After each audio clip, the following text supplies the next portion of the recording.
देखो जैसे बच्चों अभी हम लोगों ने एक क्वेश्चन किया, तो इसी सिलसिले में थोड़ा मैं आपको कुछ और बातें बताना चाहता हूँ।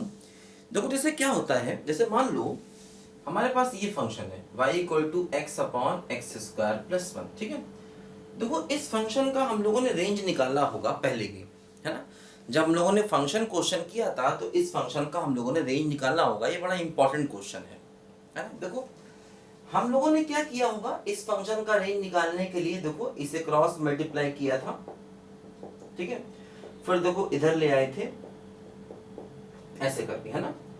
फिर देखो हम लोगों ने x की वैल्यू को y के टर्म में निकाला था, तो minus b plus minus under root b square minus 4ac अपॉन 2a, है ना। फिर देखो हमने क्या किया था, रूट के अंदर का नंबर पॉजिटिव किया होगा ऐसे करके। ठीक है, तो 1 माइनस 2y और 1 plus 2y greater equal to 0। देखो इससे माइनस से मल्टीप्लाई किया होगा, तो इनइक्वालिटी को चेंज किया था देखो ऐसे करके, 2y plus 1 laser equal to 0। देखो y की वैल्यू यहाँ से -1/2 और 1/2 के देखो बीच में आई थी, है ना।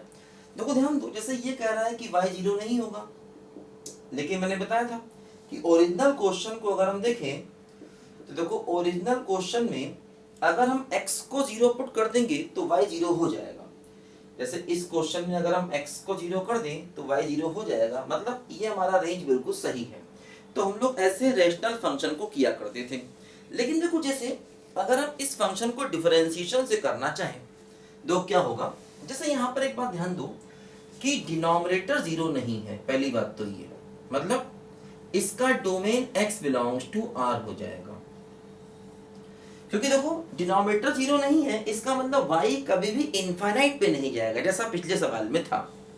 देखो पिछले क्वेश्चन में भी उसका डिनोमिनेटर कभी 0 नहीं था, तो मतलब y कभी इनफाइनाइट पे नहीं जाएगा, ये कंफर्म है।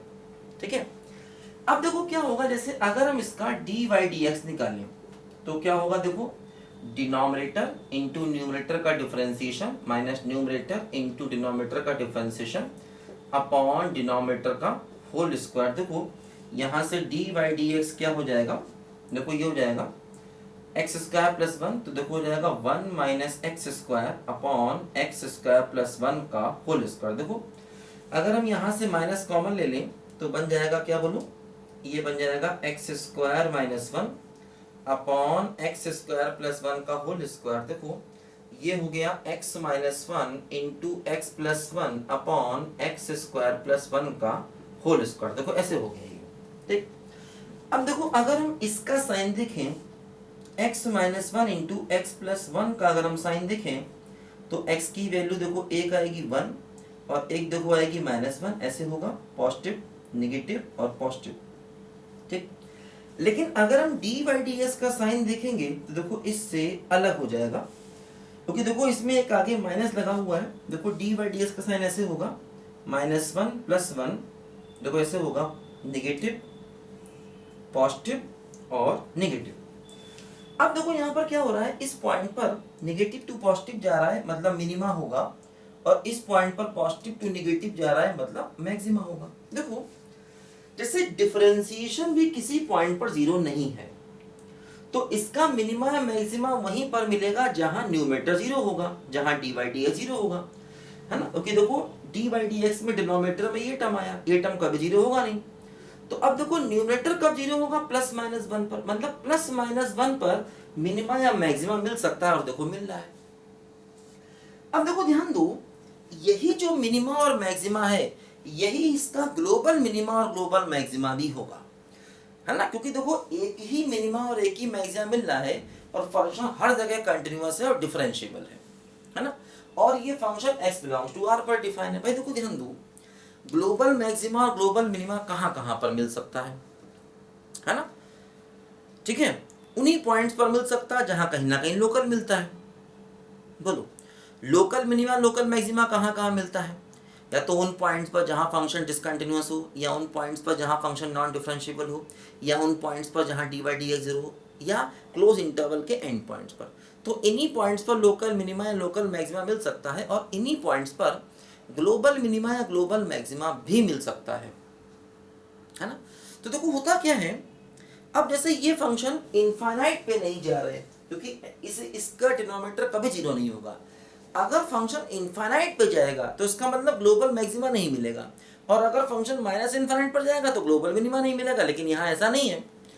और इन दो पॉइंट्स पर डिफरेंशिएशन जीरो है। क्या क्या पॉइंट्स? 1 और -1। अगर हम dy dx को जीरो कर दें तो यही तो मिलेगा, x मिलेगा 1 और x मिलेगा -1। इसका मतलब इन्हीं दोनों पॉइंट्स पर मिनिमा मैक्सिमा है। अब देखो, अगर हम इसका देखो ध्यान दो, इन्हीं दो पॉइंट्स पर मिनिमा और मैक्सिमा है, ठीक है, ये कंफर्म है।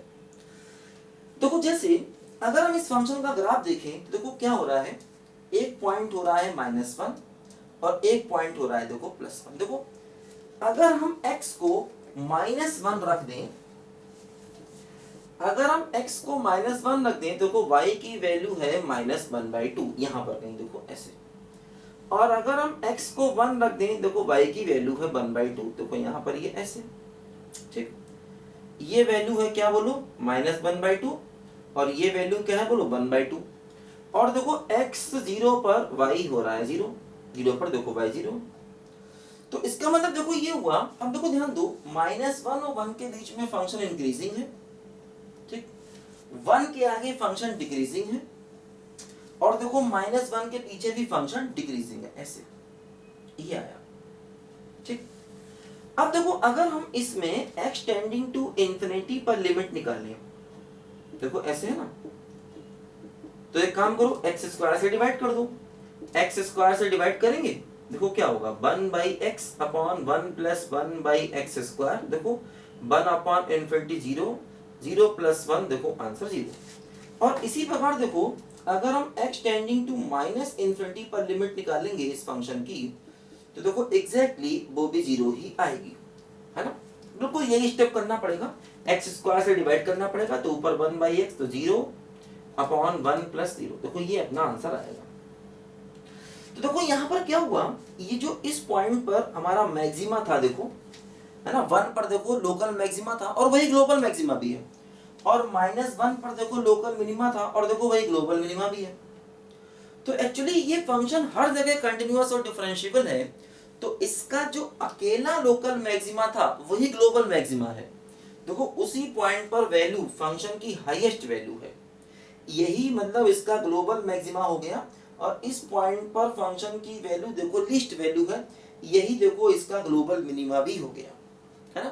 तो मतलब अगर किसी फंक्शन के पास अकेला मैक्सिमा या अकेला मिनिमा है तो वही उसका ग्लोबल मैक्सिमा ग्लोबल मिनिमा हो जाएगा, बशर्ते वो फंक्शन इनफाइनाइट ना हो रहा हो, या वो डिसकंटिन्यूअस ना हो, या वो नॉन डिफरेंशिएबल ना हो। क्योंकि देखो ये फंक्शन हर जगह कंटिन्यूअस और डिफरेंशिएबल है, कंफर्म है, क्योंकि इसमें डिनोमिनेटर कहीं जीरो नहीं, और ये फंक्शन कभी इनफाइनाइट नहीं हो रहा। इसका मतलब इसका मैक्सिमा मिनिमा उन्हीं पॉइंट्स पर मिल सकता है जहां पर इसका डिफरेंशिएशन जीरो हो, और जो मैक्सिमा मिनिमा मिला वो अकेला अकेला मिला, और जब अकेला अकेला मैक्सिमा मिनिमा मिला, इसका मतलब यही इसका ग्लोबल मैक्सिमा और यही इसका ग्लोबल मिनिमा भी होगा। मतलब जैसे अगर हम इस फंक्शन का ग्राफ ना बनाते, हम x = 1 रखते तो हमें y की देखो मैक्सिमम वैल्यू मिल जाती, देखो 1/2।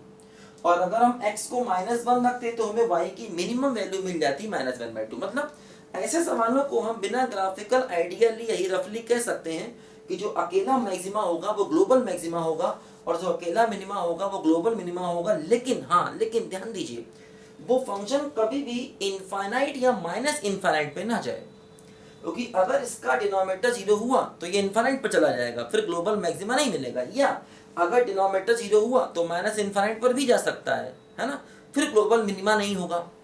अगर ये प्लस इनफाइनाइट चला गया तो ग्लोबल मैक्सिमा नहीं होगा, और माइनस इनफाइनाइट चला गया तो ग्लोबल मिनिमा नहीं होगा। और हाँ, ये फंक्शन हर पॉइंट्स पर कंटिन्यूअस और डिफरेंशिएबल भी है ना।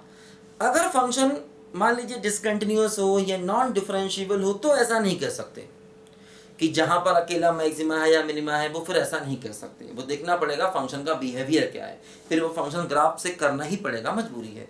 इसीलिए पिछला जो सवाल था वो cos अल्फा cos बीटा वाला, उसमें हमने डायरेक्ट कर दिया था ना, तो उससे कंफ्यूज होने की बिल्कुल जरूरत नहीं है कि डायरेक्ट क्यों कर दिया था, वजह यही है ना। फंक्शन हर जगह कंटिन्यूअस था, हर जगह डिफरेंशिएबल था, और वो फंक्शन कभी भी इनफाइनाइट नहीं हो रहा था, उसमें अकेला मैक्सिमा और अकेला मिनिमा था। तो बिल्कुल इसी तरीके से उसका भी जो अकेला मैक्सिमा होगा वो ग्लोबल मैक्सिमा होगा, और जो अकेला मिनिमा होगा वो ग्लोबल मिनिमा होगा, ध्यान दीजिए, ठीक है। तो ये देखो उसका बेस्ट एग्जांपल है ना। अब बताया मैंने आपको, जैसे इसमें अगर आप ग्राफ ना बनाओ, देखो y की मैक्सिमम वैल्यू क्या है 1/2 है ना, y की मैक्सिमम वैल्यू क्या है बोलो 1/2, और y की मिनिमम वैल्यू क्या है बोलो -1/2। अब देखो जैसे ये 1 पर मैक्सिमा है, अगर आप x को 1 रख दें तो y क्या हो जाएगा 1/2, वही 1/2 इस फंक्शन की ग्लोबल मैक्सिमम हो जाएगी। और अगर हम x को -1 रख दें तो y क्या हो जाएगा -1/2, तो वही वैल्यू फंक्शन की ग्लोबल मिनिमम वैल्यू हो जाएगी, है ना।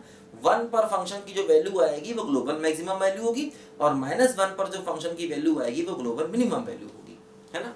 वही देखो यहाँ से भी रेंज आ रहा है इस फंक्शन का, इसलिए हमने ऐसा किया। तो देखो ये हमारे क्वेश्चन का फाइनल आंसर हो गया। और उसके पीछे मैंने आपको एक और एग्जांपल दे करके ये बताने की कोशिश की कि आखिर इस टाइप के सवालों में कंफ्यूज होने की जरूरत नहीं है, हम इस तरीके से सवाल को अपना कर सकते हैं, ठीक है। लिखो बच्चों ध्यान से,